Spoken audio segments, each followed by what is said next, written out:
Well, good morning to you, Desiree and Naledi, as well as the viewers at home. Well, just a slight correction there. The President will no longer be joining us at this two-day dialogue or summit of sorts into corruption in the public sector due to his commitments that he has to go to at the ANC-NEC.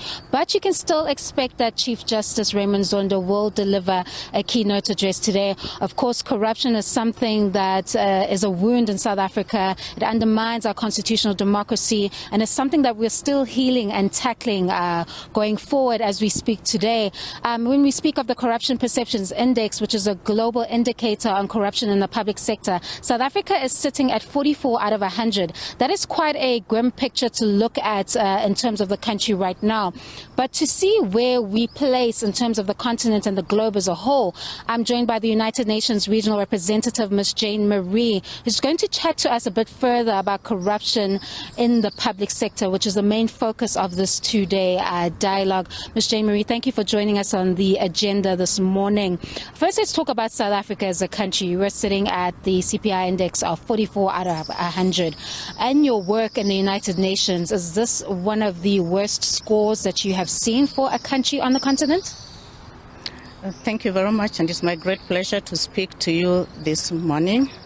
I would not want to speak about the score per se, but to really focus on the efforts that this government, the government of South Africa, has been doing towards putting measures to address corruption. As you know that today we are celebrating the International Day Against Corruption, which is pegged on the United Nations Convention Against Corruption.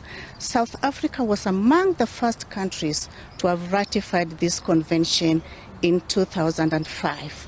And since then, it has put in place a number of institutional measures and frameworks to address corruption. Despite these institutional measures, we have seen some really terrible cases of corruption in this country, and while you may say we have made gains, for South Africans sitting at home, they may think that there is no hope left in this country. We're still seeing high levels of corruption that adversely impact the citizens of this country. Is that your assessment as well? My assessment is that there's a lot of hope. Why do I say so? Beginning with today, the event of today has been organized by the Public Service Commission to spotlight the challenges, bring the entire country into a dialogue to assess where they are and jointly determine some of the solutions.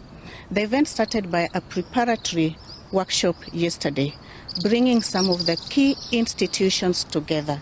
And what kept on coming through, the thread throughout yesterday, is that there is movement, that some of the anti-corruption institutions, including the judiciary, remains independent, supported by vibrant civil society and media. So I really do believe that there's space for these institutions to do what they're supposed to rightfully do, supported again, of course, by citizens' participation through the vibrant media and also the civil society. Of course, Ms. Jane Marie, it might sound great what you're saying, but there are many citizens who are sitting at home right now who don't have service delivery, who are experiencing rolling blackouts, etc., who don't have access to adequate health care due to this stain or root of corruption in this country. For those, they may believe that this is just merely a talk show, and when it comes to implementation, we're not going to see anything get better or improve in this country. What do you have to say to those citizens? I understand where the citizens come from, because really corruption undermines institution, affects service delivery, which translates into some of the challenges that you mentioned here today. But going back to the role of UNODC and our work to support the government to strengthen some of these institutions. For example, we've been working with the government through the Department of Public Service Administration to work on issues of financial assets disclosure. Okay? We are also working with them on issues to do with whistleblowing. And we are beginning to develop a program also working with them, with different institutions, including the law enforcement agencies, on how to access information on beneficial ownership.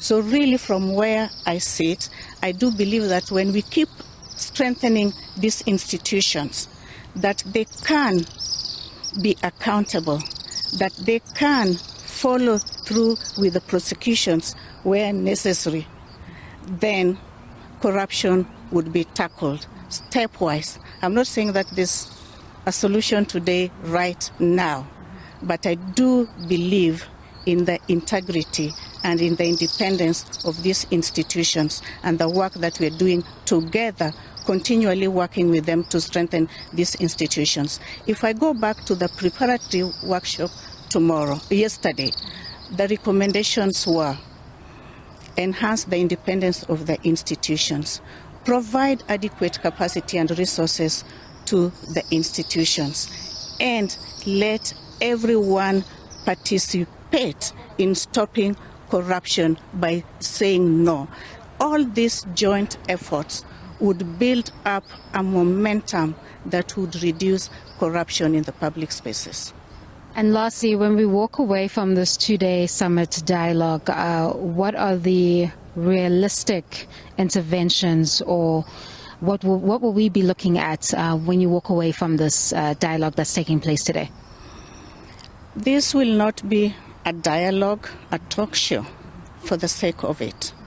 We are expecting to have very, very specific work plan, and that we will be following through for the remainder of the year. And when we meet again on the 9th of December 2023, we'll be checklisting what did we do, where are we, and especially with regards to the law enforcement institutions, and really strengthening and supporting those institutions to be able to carry their core mandates. So, in short, to say that we are going to have a work plan to carry us through the rest of 2023.